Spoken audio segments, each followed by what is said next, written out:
ಕಾಂಗ್ರೆಸ್ ಏನು ಲೂಟಿ ಮಾಡಿದ್ದಾರೆ ಫಸ್ಟ್ ಅದನ್ನು ಹೇಳಿ. ಈಗ ಕೇಂದ್ರ ಸರ್ಕಾರ ಇಷ್ಟು ಮಾಡಿದೆ ಅಂತಾರೆ, ರಾಜ್ಯ ಸರ್ಕಾರ ಏನು ಮಾಡಿದೆ ಹೇಳಿ. ನಾವು ಇಷ್ಟು ಮಾಡಿದಿರಿ, ಕೇಂದ್ರ ಸರ್ಕಾರ ಇದು ಮಾಡಿದೆ ಅಂತ ಚಾಲಿ ಮಾಡಲಿ, ನಾವು ಒಪ್ಕೊತೀನಿ. ತುಪ್ಪದ ಬೆಲೆ ಕಡಿಮೆ ಮಾಡಿದ್ರು ಕೇಂದ್ರ ಸರ್ಕಾರ, ನೀವು ರೈಸ್ ಮಾಡಿದ್ರಲ್ಲ, ಯಾವ ಕಾರಣಕ್ಕೆ ಮಾಡಿದ್ರಿ ನೀವು ಹೇಳ್ಬೇಕು ಜನಕ್ಕೆ.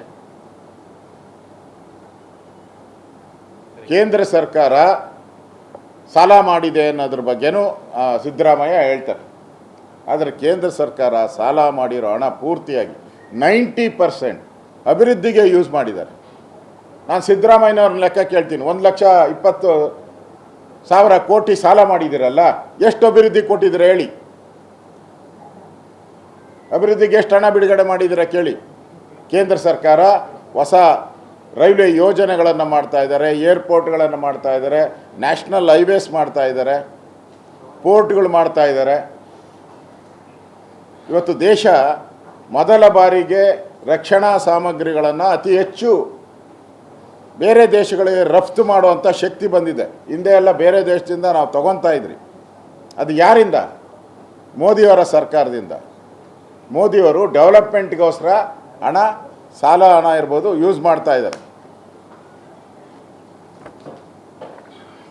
ಅದೇ ರೀತಿ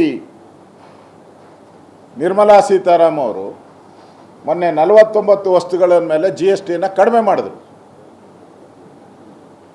49 ವಸ್ತುಗಳ ಮೇಲೆ. ಕಾಂಗ್ರೆಸ್ ಅವರು ಕಾಯ್ತಾ ಇದ್ದಾರೆ, ಅದನ್ನು ಯಾವುದಾದ್ರು ಕಡಿಮೆ ಮಾಡಿದ್ದಾರೆ ಅದನ್ನು ಏರಿಕೆ ಮಾಡೋಕ್ಕೆ ಕರ್ನಾಟಕದಲ್ಲಿ ಕಾಯ್ತಾ ಇದ್ದಾರೆ. ಇನ್ನು ನೋಡಿ ಸಿದ್ದರಾಮಯ್ಯನವರು, ಇನ್ನು ಅವ್ರದ್ದು ಇನ್ನೂ ತೀರ್ಮಾನ ಆಗಿಲ್ಲ, ಯಾರು CM ಅಂತ ತೀರ್ಮಾನ ಆಗಿಲ್ಲ.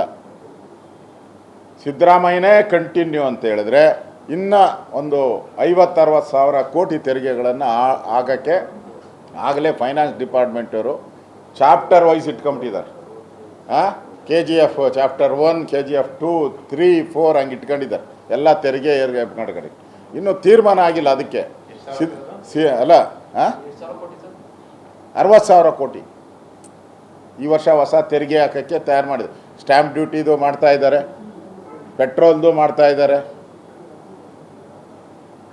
ಆಲ್ಕೋಹಾಲ್ದಂತೂ ನೀವು ಕಿಕ್ ಹೆಂಗೆ ಬರ್ತೈತೆ ಅದ್ರ ಮೇಲೆ ಟ್ಯಾಕ್ಸು ಮನುಷ್ಯನ್ನೇ ಅಳಿತಾರೆ. ಮನುಷ್ಯನ್ನ ಇಟ್ಕೊಂಡು ಎಷ್ಟು ಕಿಕ್ ಆಗಿದೆ ಅಷ್ಟು ಟ್ಯಾಕ್ಸ್ ಅವನ ಮೇಲೆ. ಮೊದಲೆಲ್ಲ ಕಸದ ತೆರಿಗೆ, ಮನೆಗಿಷ್ಟು ಕಸದ ತೆರಿಗೆ ಅಂತ ಹಾಕ್ತಾಯಿದ್ರು. ಈಗ ಮನೆಗೆ ಎಷ್ಟು kg ಕಸ ಆಚೆ ಬರ್ತೈತೋ ಅದ್ರ ಮೇಲೆ ತೆರಿಗೆ. ಈಗ ಇದು ಸಿದ್ದರಾಮಯ್ಯನವರ ಟ್ಯಾಕ್ಸಿನ ಅವತಾರ. ಇದು ಡೆಲ್ಲಿ ಕರೆದವರು ಸರ್, ಸಿದ್ದರಾಮಯ್ಯನವರಿಗೆ ಡೆಲ್ಲಿ ಪುಲಾವ್ ಬಂದಿದೆ, ಅದನ್ನೇ ಕಾಯ್ತಾ ಇದ್ರು. DK ಅವರು ಬಂದಿಲ್ಲ, CM ಸಿದ್ದರಾಮಯ್ಯನವರು ಕರೆದಿರೋದು ಸಿದ್ದರಾಮಯ್ಯನವರು ಒಬ್ಬರನ್ನೇ. ಆದರೆ ತಂತ್ರಗಾರಿಕೆ ಇರ್ತಕ್ಕಂಥ ಸಿದ್ದರಾಮಯ್ಯ ಒಬ್ಬರೇ ಓದ್ತಾ ಇಲ್ಲ. ಅವರ ಪಟಾಲಂ ಜಾರ್ಜ್ ಅವರು, ಪರಮೇಶ್ವರ್ ಅವರು, ಮಾದೇವಪ್ಪ, ಆಮೇಲೆ ಜಾರಕಿಹೊಳಿ, ಬೈರತಿ ಪರ್ಮನೆಂಟ್ಗೆ ಹಾಕಿ, ಪರ್ಮನೆಂಟು, ಇವರೆಲ್ಲ ಗ್ಯಾಂಗ್ ಮಾಡ್ಕೊಂಡು ಓದ್ತಾ ಇದ್ದಾರೆ.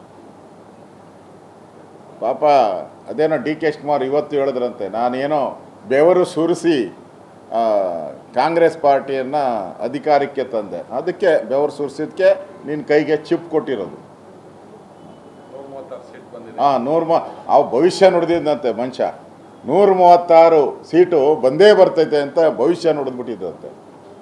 ಸ್ವತಃ ನಿನ್ನ ಭವಿಷ್ಯನೇ ನುಡಿಯೋಕ್ಕಾಗಲ್ಲ ನೀನು, ಇನ್ನು ರಾಜ್ಯದ ಭವಿಷ್ಯ ನುಡಿಯೋಕ್ಕೆ ನಂಬ್ತಾರೆ ಯಾರಾದರೂ?